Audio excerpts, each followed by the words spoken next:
반갑습니다. 오복음TV와 함께하는 복음으로 보는 성경 잠언 1장입니다. 드디어 잠언 1장 들어갑니다. 잠언 1장 1절 다윗의 아들 이스라엘의 왕 솔로몬의 잠언이라. 이는 지혜의 훈계를 알게 하며 명철의 말씀을 깨닫게 하며, 여기 보면 알게 하며 알게 한다, 깨닫게 한다, 이겁니다. 알고 깨닫는 것, 굉장히 중요하죠. 잠언의 목적입니다. 지혜의 울견을 알게 하는 것, 알게, 그리고 깨닫게 해주는 겁니다. 깨닫게. 그 다음에요, 얻게 하는 겁니다. 얻게, 이걸 얻을 것이며 그랬습니다. 명철한 자는 지략을 얻는다, 얻을 것이다. 이래서 이런 말을 깨달으리라. 이 오묘한 말과 말을 깨닫는다. 지혜 있는 자의 말과 말, 오묘한 말, 이 말을 깨닫는다, 말씀을 깨닫는다. 그래서 알게 하고 깨닫는다, 이 포인트를 잡으면 좋겠습니다. 알게 하고 깨닫게 하는 거예요. 우리가 아는 데서 끝나면 안 되죠. 깨달음이 와야 된다 이 말이에요. 그래서 잠언을 통해서 지혜가 알아지고 깨달아지는 것에 대하여 말씀합니다. 이제 우리가 이 잠언을 이렇게 보는데, 잠언에 보면 이제 솔로몬의 잠언이죠. 근데 이제 1장이 근본입니다. 근본, 지식의 근본. 여호와를 경외하는 것이 지혜의 근본이다, 지식의 근본이다. 2장에는요 이 지혜를 찾으라는 거예요. 3장은 누가 이게 달라고 할 때 내일 오라고 하지 말라는 겁니다. 그날 해야 됩니다. 그날. 우리가 미루면 안 됩니다. 특별히 이 지혜, 예수 그리스도를 얻는 것을 미루면 안 된다. 그 다음에 4장은요 지혜가 제일이다, 지혜가 제일이다. 이 정도 우리가 하고 이 전체의 31장까지 저희들이 살펴볼 것입니다. 자, 잠언 1장은 지혜의 근본입니다. 근본이 뭐냐 하는 걸 말씀하고 있죠. 지혜의 근본.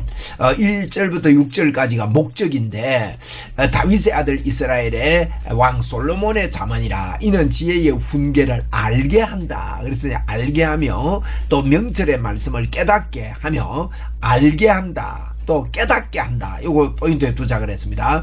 아는 것에 그치면 안 됩니다.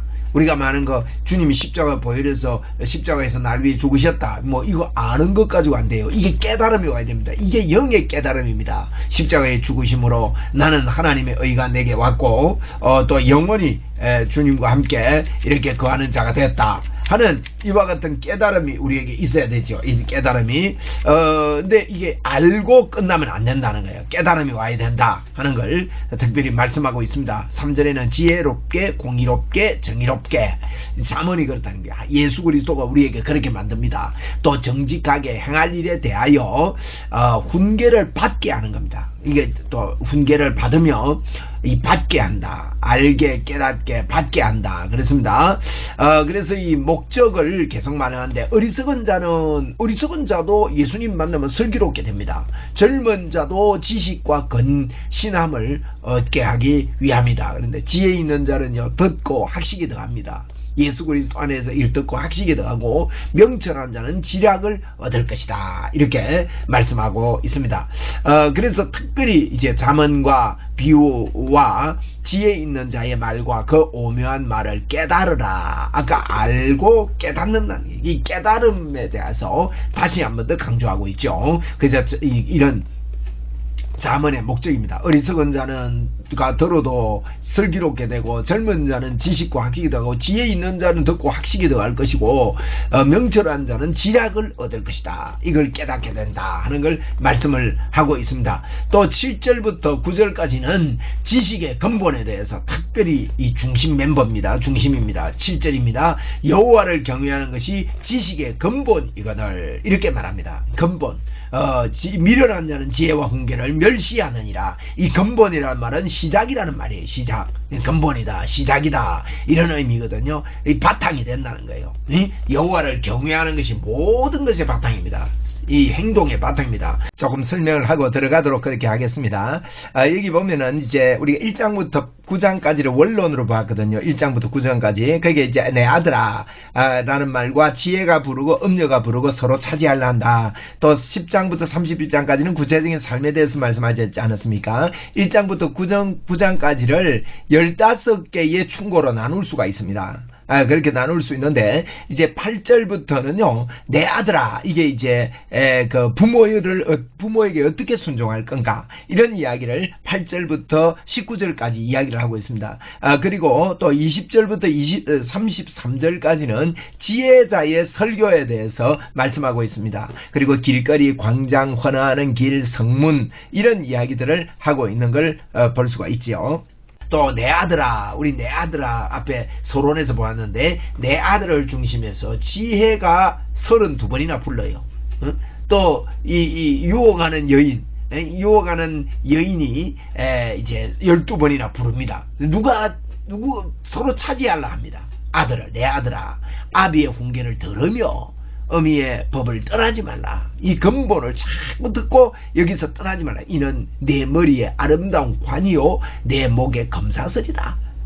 아비의 좋은 아버지의 훈계, 하나님 아버지의 훈계, 이걸 들으라는 거예요. 내 아들아, 하나님 말씀하시는 것을 들으라. 예수 그리스도를 믿어라. 이것을 들으라. 이것이 아름다운 관이 되고 검사설이 된다. 이렇게 말씀하고 있습니다. 10절로 19절에는 이 유혹이 있다는 거죠. 내 아들아, 악한 자가 너를 끌지라도 따르지 말라. 그들이 내게 말하기를 우리와 함께 가자.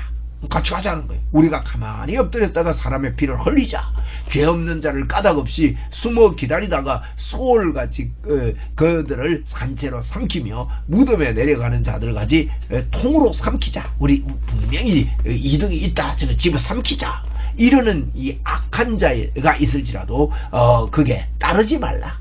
내 아들아, 따르지 말고 지혜를 해라. 지혜를 붙잡아라, 말아라, 이렇게 합니다. 이 유혹이 계속됩니다. 우리가 온갖 보화를 얻으며, 그래가지고 이 악한 자가 우리 보화를 빼앗은 것을 우리 집을 채우며 우리와 함께 제비를 뽑고 우리와 함께 전대 하나를 투자할지라도 내 아들아, 그들과 함께 길에 다니지 말라.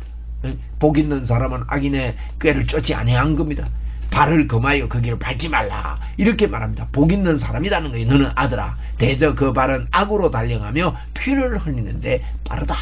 그러니까 그 악한 거 절대 하지 마라. 함께 가지 말고 밟지도 말아라. 이런 말씀을 합니다.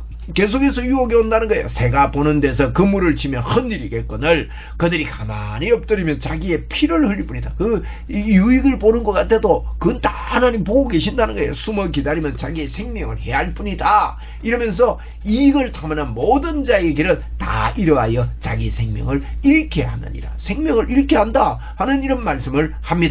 조금 설명을 하고 들어가도록 그렇게 하겠습니다. 여기 보면은 이제 우리가 1장부터 9장까지를 원론으로 봤거든요. 1장부터 9장까지. 그게 이제 내 아들아 라는 말과 지혜가 부르고 음녀가 부르고 서로 차지하려 한다. 또 10장부터 31장까지는 구체적인 삶에 대해서 말씀하지 않았습니까? 1장부터 9장까지를 15개의 충고로 나눌 수가 있습니다. 그렇게 나눌 수 있는데, 이제 8절부터는요, 내 아들아, 이게 이제 그 부모에게 어떻게 순종할 건가, 이런 이야기를 8절부터 19절까지 이야기를 하고 있습니다. 그리고 또 20절부터 33절까지는 지혜자의 설교에 대해서 말씀하고 있습니다. 그리고 길거리, 광장, 헌화하는 길, 성문, 이런 이야기들을 하고 있는 걸 볼 수가 있지요.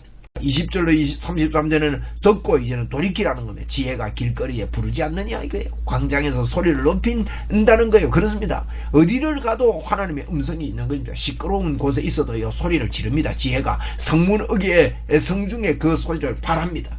22절에 너희 어리석은 자들아, 응? 어리석음을 좋아하며 거만한 자들은 거만을 기뻐하며 미련한 자들은 지식을 미워하니 어느 때까지 하겠느냐? 지금 부르지 않느냐? 그런데 어느 때까지 말 안 듣고 그렇게 교만하겠느냐? 이렇게 말씀하면서 소리를 지른다는 거예요. 소리를 지르고 소리를 바라는데 23절 굉장히 중요합니다. 이제는 나의 책망을 듣고 돌이키라 보라 돌이키라. 어떻게 한단 말이에요? 하나님 내가 나의 영을 너희에게 부어준대. 1, 2, 3입니다. 1장 23절 외우셔야 돼요. 하나님이 어떻게 도와주시느냐? 하나님의 영을 부어주시네요. 성령이 아니고는 안 된다고 했지 않습니까? 고린도서 12장 3절에 보니까 주라 시인할 수 없다 그랬습니다. 성령이 아니고는. 내 말을 너희에게 보이리라. 여러분 영을 부어주고 하나님의 말씀을 보여주겠다는 거예요. 그래서 이 음성을 한번 들어보라는 거예요. 아무리 시끄러운 가운데서도 어두운 가운데서도 지혜가 부르는 소리를 들으는 거예요. 예수가 우리를 부르는 소리 그랬단 말이에요. 그걸 들으라. 들으라 이렇게 말씀합니다. 듣고 돌이키라 이렇게 말씀을 하고 계시는 거예요. 듣고 돌이키라. 듣고 돌이키라. 내가 불렀으나 너희가 듣기 싫어하였고, 물론 안 돌이키기 싫어요. 내가 손을 펴서나 돌아 그런 적 없었고 도리어 나의 교훈을 멸시하며 나의 책망을 받지 아니하였은즉 내가 불렀는데 너희는 안 들었다는 거예요, 여러분. 그렇지 않습니까? 그래서 내가 불렀는데 안 들었고 너희가 재앙을 만날 때에 내가 웃을 것이며, 이렇게 되면요 재앙 만나면 웃을 것이고 하나님이 너희에게 두려움이 임할 때에 내가 비웃겠다 이런 말씀을 하고 계십니다. 그래서 이제 돌이켜라 이렇게 말하면서 27절에 너희의 두려움이 광풍같이 임할 거다. 절대 안 돌이키고 있는 게 평안한 게 아닙니다. 광풍처럼 너희의 재앙이 폭풍같이. 여러분 하나님 안 믿고 하나님을 경외하는 것 이거 안 하고 이러면 잘 살 것 같지요. 여러분 두려움이 광풍처럼입니다. 이 땅을 떠나는 날은 어마어마한, 이건 피할 수 없는 일이에요. 너희에게 근심과 슬픔이 이만이니 그때에 너희가 나를 부르랴. 그래도 내가 대답하지 아니하겠고, 근데 이미 넘어진 거예요. 부지런히 나를 찾으려 그래도 나를 만나지 못하리라 그렇게 말합니다. 대저 너희가 지식을 미워하며 하나 여호와 경외하기를 즐겨하지 아니하며 나의 교훈을 받지 아니하고 나의 모든 책망을 없이 여겼음이라. 하나님의 책망을 없이 여기고 지혜가 부르는데도 대답하지 아니하고 지혜의 근본인 그거 따르지 않으면 나중에요 결과가 심판이 있겠다는 거예요. 너무너무 무서운 일 아닙니까? 그러므로 자기의 행위의 열매를 먹으며 자기 꾀에 배부르리라. 어리석은 자의 퇴보는 자기를 죽이며 미련한 자의 안일은 자기를 멸망시키려니와. 이 어리석은 자 퇴보 가져올 뿐이고 미련한 자는요 안일 그런 자기를 멸망시킬 뿐이고 오직 내 말을 듣는 자 어떻습니까? 주님의 말을 듣는 자는 평안히 살며 재앙의 두려움 없이 안전하리라. 여러분 하나님 말씀 듣고 사는 게 뭐 꼴이 타분한 게 아닙니다. 오직 내 말을 듣는 자는요 평안히 살며 재앙의 두려움이 없이 안전하게 됐다는 거예요. 여러분 그렇습니다. 우린 보세요. 요셉 보세요. 요셉은 감옥에 있는데도 하나님이 함께하는 게 형통한 자가 되었더라. 종으로 팔려갔는데도 하나님이 함께 하시며 그 하는 일을 보고 그가 형통한 자가 되었더라. 우리가 우리의 위치가 어디에 있든지 간에 내 상태가 어떤 상태에 있든지 간에 오직 여호와의 말씀을 듣는 자, 임마누엘을 믿고 듣는 자는 평안히 살고 재앙의 두려움이 없게 되는 겁니다. 이런 복이 있겠다. 이제 오늘 1장에서 키는요 여호와를 이제 여호와를 섬기는 것이 지식의 근본이라 그랬습니다. 1장 7절에 보니까 1장 7절에 그랬죠. 여호와를 경외하는 것이 지식의 근본이거늘 미련한 자는 지혜와 훈계를 멸시합니다. 우리는 미련하지 않지요. 이게 키입니다. 여호와를 경외하는 것이 지식의 근본입니다. 지식의 근본. 그러니 하나님을 경외하고, 그러니까 내 아들아 아비의 훈계를 들으며 어미에게서 떠나지 말라. 이게 듣는 거 굉장히 중요합니다. 이게 듣는 게 우리의 아름다운 관이라 그랬어요. 우리의 목의 검사슬입니다. 목걸이입니다. 이 훈계를 듣는 거, 지혜를 쫓아가는 거. 지혜는 예수 그리스도라 그랬죠. 예수 그리스도를 바라보고 사는 것, 이건요 절대 망하지 않는 길이다. 이렇게 오늘 여호와를 경외하는 것이 지혜의 근본이다. 1장 7절 기억하면서 1장을 마무리하겠습니다. 그렇습니다. 오늘도 참 좋은 날이고 여호와를 경외하는 것이 지식의 근본입니다. 잠언서를 나누면서 더 깊이 주님을 사랑하는 그런 좋은 계기가 될 것을 믿습니다. 감사합니다.